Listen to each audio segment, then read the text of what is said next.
If you enjoy watching these videos, please like and subscribe and share. Thank you. I'm so rusty. I'm so rusty. Hello, everybody. Welcome back to Women Who Live podcast. Today we have Nicola. I should have checked how to say your surname. Buchan. Is that the right way, or Buchan? There's a few ways. The actual way to say it is Buchan, but Buchan. I say Buchan. So there you go. Okay, we have Nicola Buchan on the podcast today, talking all things strong. Firstly, Nicola, I just want to congratulate you on your new job in Giant's Life. Doing the presenting. It's absolutely a pleasure seeing you on this big screen. That's class. Before we get into that, just tell us a wee bit about yourself, just and a fun fact. I like to put a fun fact in there too. Oh, okay. Okay. So I'm Nicola Buchan. I am a mum of two. I have my own gym. I'm a coach. I've been a coach for about 7 years now. Been in Strong Woman, Strong Man for 3 years. I'm also the first ever female to MC and commentate on Giants Live, which is becoming a regular thing, which is amazing. It's always been a dream from the day that I started MCing. I knew straight away, I was like, Giants Live, here I come. A fun fact. Oh, what's a fun fact? Oh, something probably nobody really knows unless it comes up in conversation is I pray every night. Oh. I don't know if that's a fun fact or if, but I like to do it. And a lot of people I think are shocked when I say that. And I'm like, well, just makes me feel good. Makes me calm. So that's a fun fact and not much people know. Cool. So going back then to Giants Live, so you're saying it's been a dream of yours for quite a while. So how did you get into the MCing then firstly, and then how did it spiral into getting into Giants Live? So it was probably, what year would it have been? Was it last year? So 2021. My friend Will from Express Media, if you don't know who that is, go and check him out. He was my videographer. He still is my videographer for the gym. And like competitions I do, he's always there. And he said, do you know what, you should do some MCing. And I was like, oh no. It's like, I want to compete. I don't want to MC. It's like, you can do both. You can't compete at every competition. I was just like, yeah, I suppose I like talking. And obviously I was doing my tinny talks and things then. So he's like, well, you're good at talking, you know how to talk to people, you should try it. And I was like, maybe. And then he was working with Ant Brown at the time, and Ant Brown called me and said, Nicola, we want you to come and MC for England's Strongest Man, England's Strongest Woman at the Fit Expo. So I thought, okay, cool, I'll go. Get to go to the Fit Expo, get to watch England's Strongest Man, England's Strongest Woman, I'm in. And within the first half an hour, I knew, I was like, this is the funnest thing I've ever done in my life. I get to watch. But not only that, I commentate at home. I didn't realise, but I was like, come on, you've got this, like, shouting and cheering and like, did you just see that? And I was doing that anyway with my clients and things, and even with people just watching them. So I was like, it comes quite natural for me to be supportive with anyone when they're competing, but also to analyze it as well.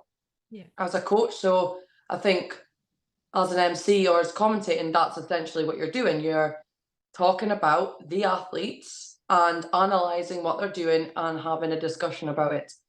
So I realized quite quickly I loved it, got invited to do more. I was the first woman to do Scotland's Strongest Man. And then I just thought, I'm going to do Giants Live one day. And I just put myself in positions where people would see that I was good at what I was doing, even though I was still really new. And I got an opportunity to do Britain's Strongest Man was it under 80s or under 90s? One of them, I can't remember, apologies. At GBA in Edinburgh, and Joe, who does all the filming for OSG and Giants Live and things, was there, and got chatting with him. And then, lucky enough, he pushed me forward to do the OSG for the Europeans this year. And then I said to him, I'm Giants Live next. And he kind of laughed. And they announced Britain's Strongest Woman. I decided that I was going to be the one to MC. And then that's the long story. Got the opportunity and they've had me back ever since. So it's been amazing. I can just imagine what the conversation was like. How did you approach Giants Live? Did you already know them? Did you already like know them to talk to anyway in the first place, or did you just know know somebody who knew somebody? No, not really. No. So I competed at the Arnold's last year, and I met Mitchell Hooper there. He was competing as well, and he helped me in my deadlift suit. Funny story. He seen me struggling to get the bum in, and he came over and he's like, "Do you need a hand?" I was like, "Yes, please." And he just kind of popped me in. And I started my podcast and I thought, you know what, I'd really love to talk to him. I wonder if he would come on. I've met him now. So a couple of months later, I messaged him on Instagram. "Hi, I hope do you remember me? You helped me in my deadlift suit. Would you fancy doing a podcast with me?" And he wrote back saying, "Yeah, no problem. When do you want to do it?" I was like, "Well, I want to do it face to face. So when are you in the UK? I'm willing to wait." And he says, "Well, I'm not in the UK till July, but feel free to come down when we're at Royal Albert Hall to London." So I travelled to London to do the podcast with him. And he, I think, felt a little bit bad that I was coming all that way from Scotland to just do the podcast. So he put me in touch with Lindsay to get some tickets. Oh, right. And well, then I had Lindsay's number. So poor Lindsay was being annoyed and I was being very persistent. And eventually, obviously, my name had then come up. And then obviously Joe had mentioned my name. And I think Giants Live, Darren and Colin were like, "Right, who is this person that keeps popping up her name?" So, and then I got the OSG job, which I'd already met Lynn before, and he'd remembered me. So he's like, "Yeah, let her do it." And then that was kind of the trial. They didn't tell me it was a trial, but I knew it was a trial. Yeah. Because why wouldn't you? Yeah. And then they phoned me the next week and said, "Do you want to come to Britain's Strongest Woman?" And my goal was ticked. Absolutely class. It's always great seeing women doing amazing, even in any aspect of any type of sports. So then from Giants Live, and you've obviously said how you got there, but how did you get into the whole like strong woman fitness? Because obviously I've seen some progress photos and stuff on your Instagram. You've put in a lot of hard work for yourself, and then you've also put in a lot of hard work for your gym, your sport, being a mum. How do you juggle everything? Who knows? Just get it done. Tinnies, Red Bull. Oh yeah. You should get a sponsorship from them, for God's sake. No, it's okay. I opted for water today because I've already had my quota and I've got a tinny talk later as well. So I was like, "Oh Jesus," and it's only 12 o'clock. Oh, I've hit my quota. My quota is like 7 a.m. It's done. I've drank them already. I do things that I love. So it's not hard to do things you love. Yeah, I'm not saying it's not difficult to balance everything. And I do have days I'm quite open about where I'm just like, I can't do this anymore, blah, blah, blah. This is too much. But then I remember how much I love what I do. I love traveling. I love coaching. I love running my gym. I love being a mum. So once you sit and just chill for a minute and remember that this is all things I love to do. I could be doing things I hate. I could be in a job I hate. Then it puts it in perspective. I think sometimes you just got to take a minute and appreciate that where you are. But if you sit down and you look around and you're not happy, then you have to take responsibility to change that. So I think balancing everything becomes quite easy when you love what you do. Yeah. Definitely. So then how did you go from how did you get into the fitness scene then? What motivated you at the beginning to do the progress journey? So I had my daughter when I was 21. I was very overweight. 22 stone, I think I was at my heaviest. Yeah. And I just wasn't happy. And my daughter was born 9 weeks early. I had preeclampsia. After that, I obviously questioned like my health and things like that. And I said to my doctor, was she early because I was so overweight? And she says, well, you had preeclampsia, which you can't help, but you definitely made it worse. Okay. So I thought, if I want another child, don't want to risk that again. Yeah. So I, the next day, just decided that was it. I was gonna lose weight, and I just started walking everywhere. I didn't go to the gym for years and years and years and years. So if you're watching this and you've started your journey, you feel like you need to go to the gym, you don't have to go to a gym if you don't want to. It comes down to what you like. I loved walking my dog, and I just took control of my food. I didn't overcomplicate it. I just didn't eat as much.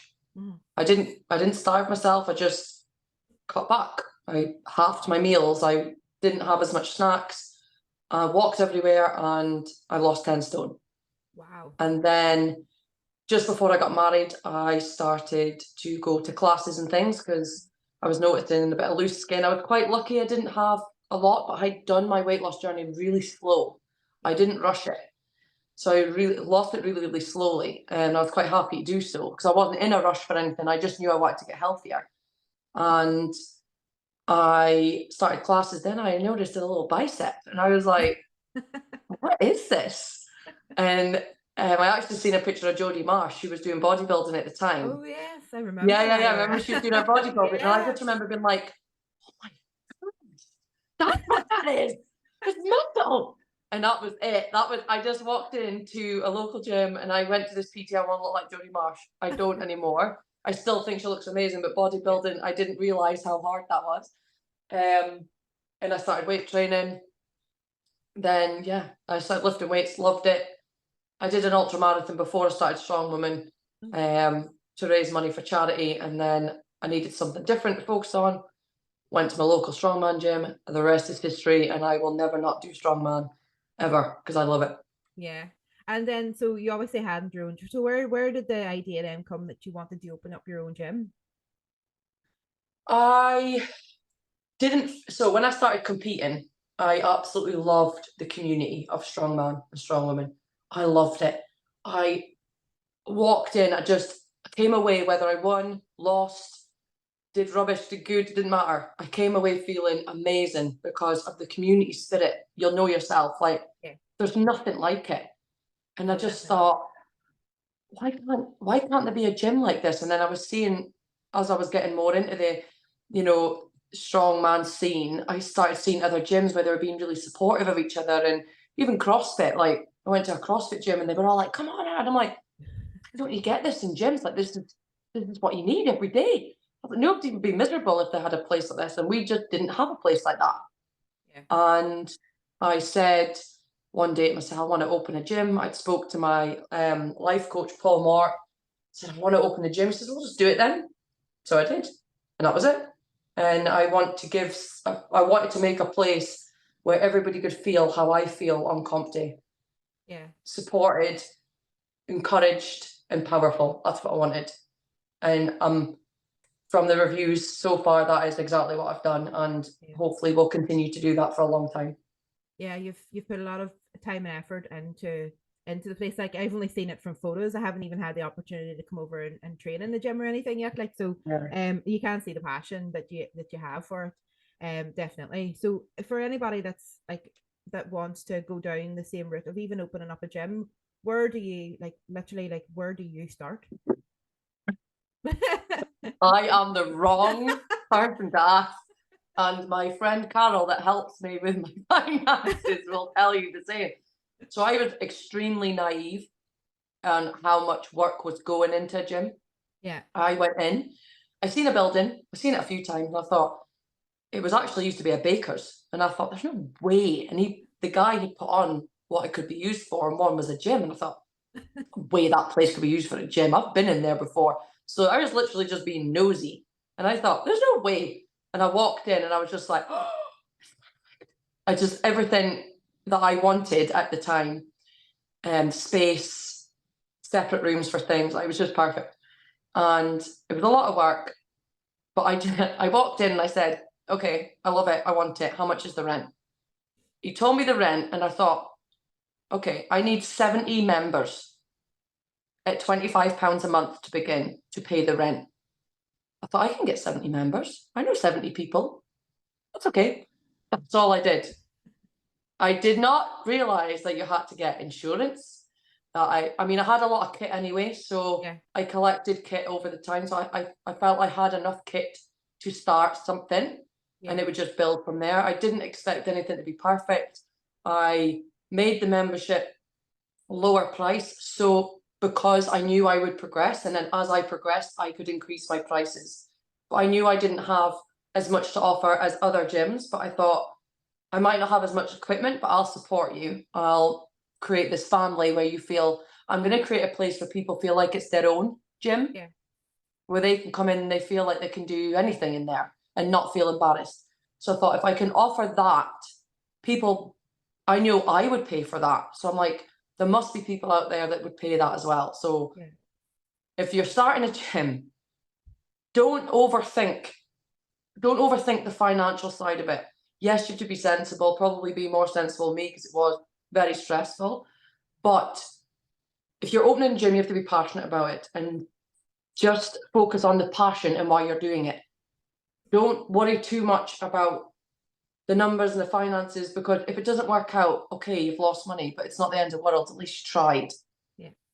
But what if it does work out and you have this amazing place for people to go? So it really depends on why you're doing it. If you're just doing it for money, having a gym really doesn't make that much profit. Yeah. But if you're doing it because you're passionate about it, then it'll fall into place, because I believe if you've got passion about something, you'll work harder.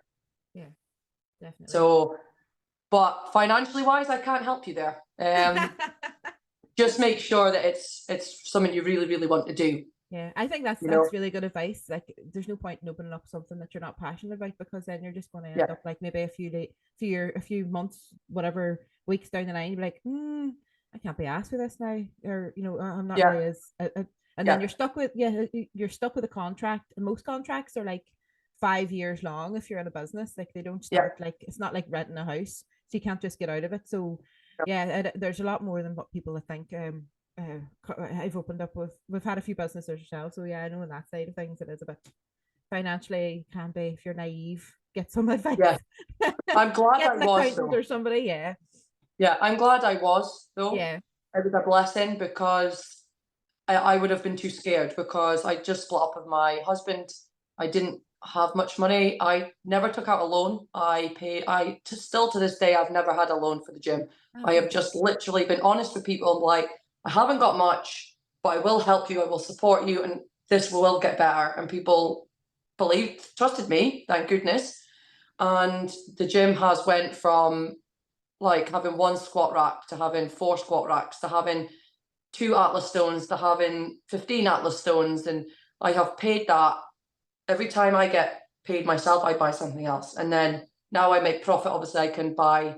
Now I make money with the gym. I just reinvest it. I don't keep any of the money. I just try and make it better all the time.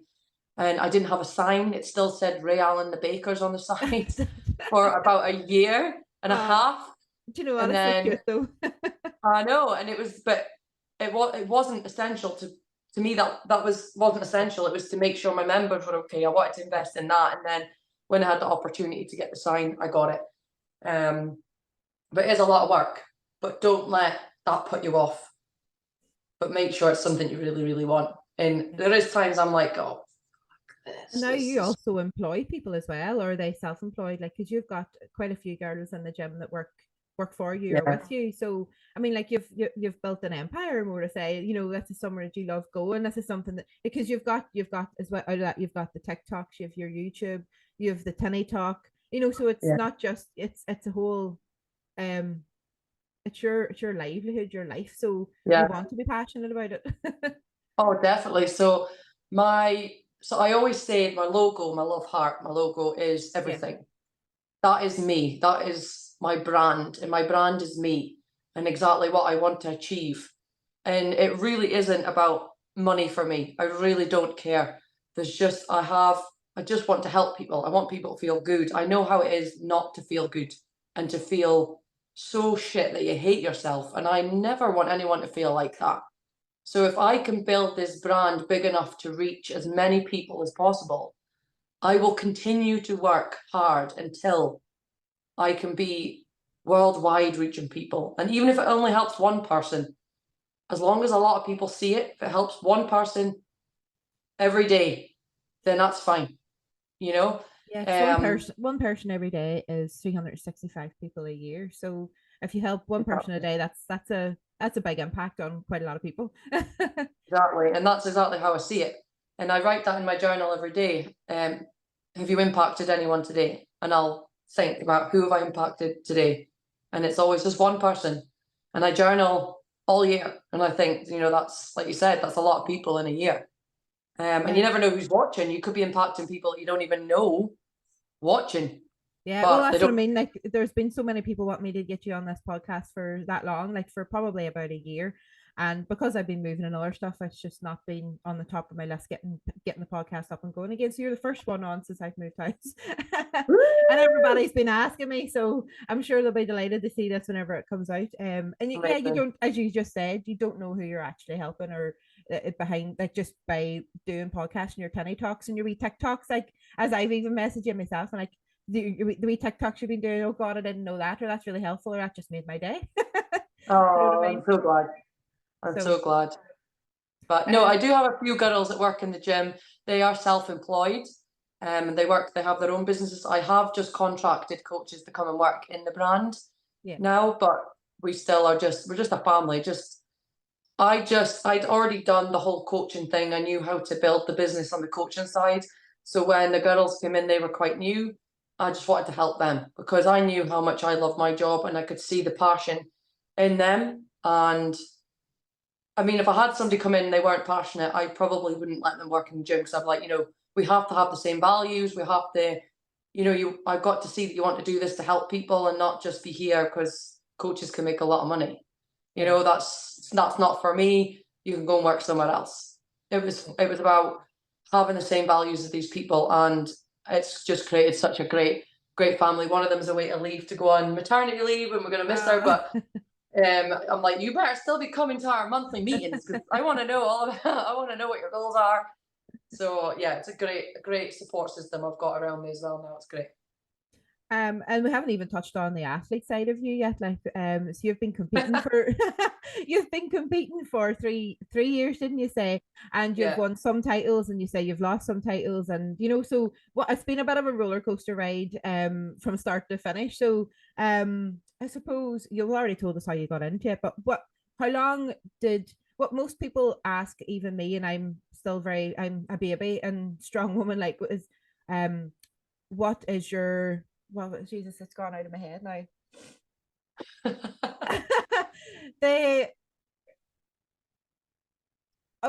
How long does it take you to be good? That's what I get quite often, and I'm like, I have no idea. How long does it take you to be good? It just depends on what you define as good for yourself, really. But yeah, so if you are the type of person that wants to win, then I don't know, I can't tell you that. But if you want to have fun and that's the best for you, then if that's good for you and you're happy with that, then that doesn't take long at all.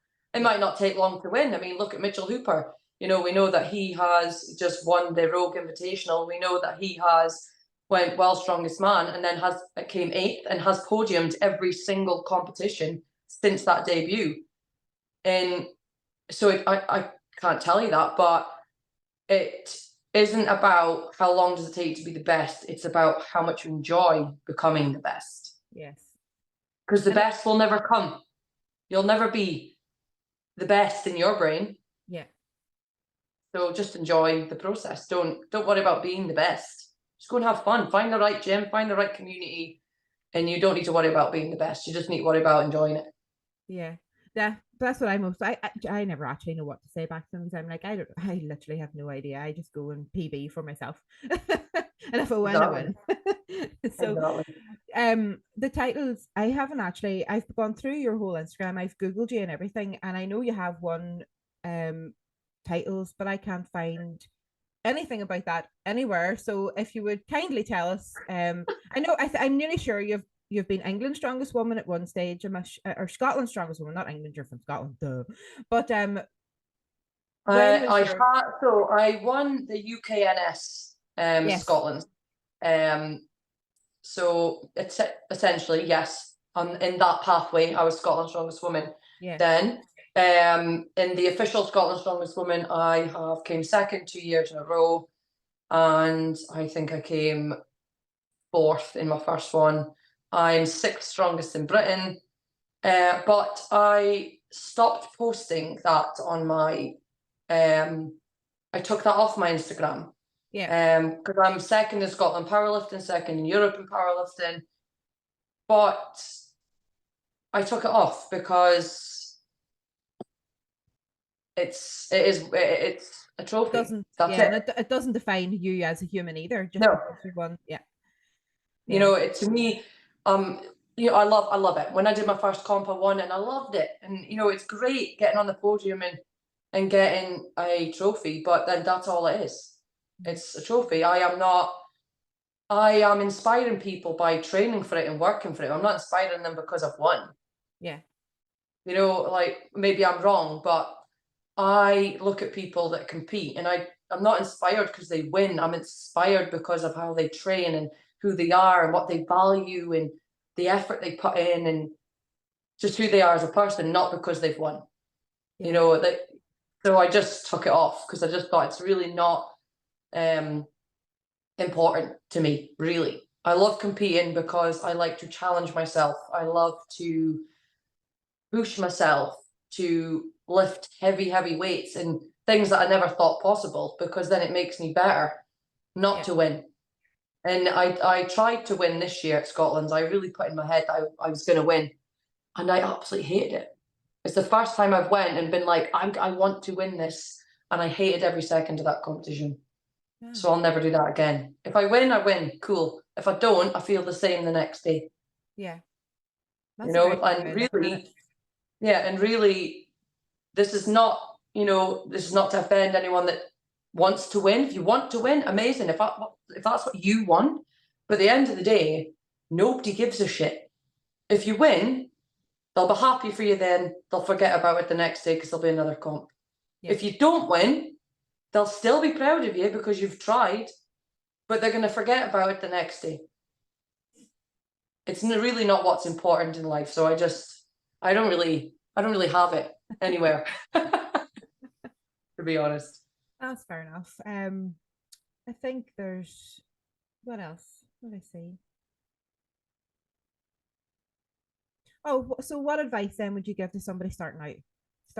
Just not even a strong woman, just starting out in wanting to be better about themselves, and even going from somebody who wouldn't step. Hang on, what did we see?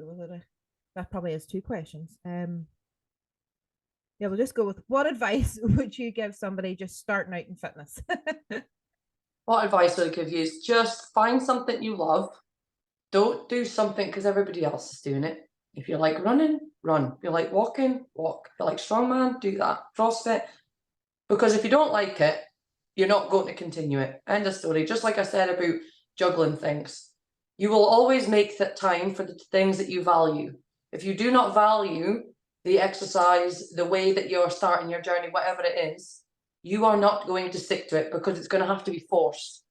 And we don't like to be forced to do things, and then it becomes a chore, and nobody likes doing chores. You know, there's some things we have to do in life. Fitness and health is what we choose to make it. So choose something that you love and then just stay consistent. Yes, you'll have times where you don't progress. Yes, you'll have times where, you know, you'll put on weight or you'll not PB for a long time. That's okay. As long as we're still consistent, it'll happen. So just be patient and do something that you like. When people say to me, I'm going to start running. Do you like running? No, but I heard it's good for weight loss. I'm like, it definitely isn't if you don't like it. Because guess what? You're going to do your first run and you're going to say, fuck that, I'm not doing that again. The only way you'll get me doing cardio is with a sandbag, a yoke forward, or something like that. It's the only time I'll ever either run, because if I get on a treadmill and I'm like, oh Jesus Christ, I nearly lied to myself. I'll do 10 minutes, 5 minutes later I'm off. But then that's what you like. Yeah. Where somebody that maybe does running would come in and think, I'm not putting a weight on my back and run with it. Are you mad? They would hate that. Like, I know people that are runners and they absolutely detest lifting weights. They hate it. They hate it. So they do it as a part of their, you know, to make their running better, because there is some things that we have to do to be better at things we love. But they do it very minimal, because, and then they can be consistent. So like, well, I only have to do it for X because I want this. So, you know, but if you're just starting out, all you need to worry about is if you like what you're doing and be consistent. That's it. Yeah. That's it. Don't overcomplicate. Doesn't need to be. It's like somebody saying to me, you have to eat avocados to be strong. I'd be like, I don't like them, so I'm not going to eat them. You know, just do what you want to do. Yeah. And like, you don't always either have to get a coach when you first start out. You kind of, it does help. I mean, I started out with a PT, and it was very helpful, because it in my head I was like, well, I've booked somebody, I have to go to this. So if I don't go to this, then I'm letting myself down, and I'm also I've somebody else who's putting their time on the line for an hour for me, and then I don't show up, is a bit shitty. So that kind of stands too. If sometimes just going in the gym, there's PTs and gyms that will help you, and you don't have to, like, that's what you're there for as well in the gym. You're not there always just coaching somebody, but you're coaching somebody by just being there and guiding them through. I've been into some gyms, and there's been a woman who didn't know what they were doing, and the PTs were nearly laughing at them. And I was like, I just walked up and I was like, do you need to know what, like, I'm not even a PT, I'm not a coach, I'm just a person who just enjoys what I do. And she was very thankful after it, and she was like, yeah, that I was like, yeah. And she was like, I'm not coming back here. And I was like, no, I wouldn't. Well, anyway, but yeah, I just went off on a rant, but anyway. That's absolutely disgusting. And if I ever seen anyone, let alone a PT, slagging somebody off, and now I'm not an aggressive person, but they would be getting told, because that is vile. Like, that is what is wrong with the world in a lot of gyms. I've been in gyms where you walk in and literally not one member of staff speaks. I'm like, there's no wonder people don't go to the gym, because there's arseholes like you that can't even crack a smile. Yeah, like, and you do go to the gym to have a safe space. Like, most people, if they go, they're going for a safe space. They're not going to be fucking ridiculed. Exactly, and it's just disgusting. And another reason why I opened the gym, I wanted people to walk in and say, that's my rule. I'm like, I don't care who you are, if you work in the gym, you just train in the gym, if somebody comes in, crack a smile, because that could be the thing that changes their whole day. That person could be on the edge of destruction. I've been there, and then that one smile could change everything for them. So even if you're not in a gym, just be nice to people. Just smile, say hiya, because you don't know what that could change. Like, that could change somebody's day for sure. I've been in bad places before and been somewhere and somebody said morning, and I'm like, morning. You know, you don't know what anybody else is going through, so always be nice. And especially in the gym, like you said, people are coming in to de-stress. Sometimes it's nice for them just to see a happy face and makes them smile, makes it a little bit better, for sure. I think on that note, that's us done. We'll leave it on that positive note. Amazing. So, love that. Yeah. Love that. So Nicola, thank you very much for coming on. It's been an absolute pleasure. And hopefully get you on again. If not in person, that would be awesome. Let's do that. Go, tell us, where can we find you? Your Instagram. Oh, you can find me on Instagram. Instagram's my main one. I do have TikTok and I have my YouTube and things, but if you want to be consistent with me and see me a lot, then Instagram's the way to go, _NB coaching. I've also got my gym page as well, which is in the link. But if you go on there, all the links for all of my platforms are on there. And I am most consistent with Instagram. That's my favorite. I know how to work it, that's why. Brilliant. Thank you again. And thank you everybody for tuning in to Women Who Lift podcast. Woo! Thank you very much.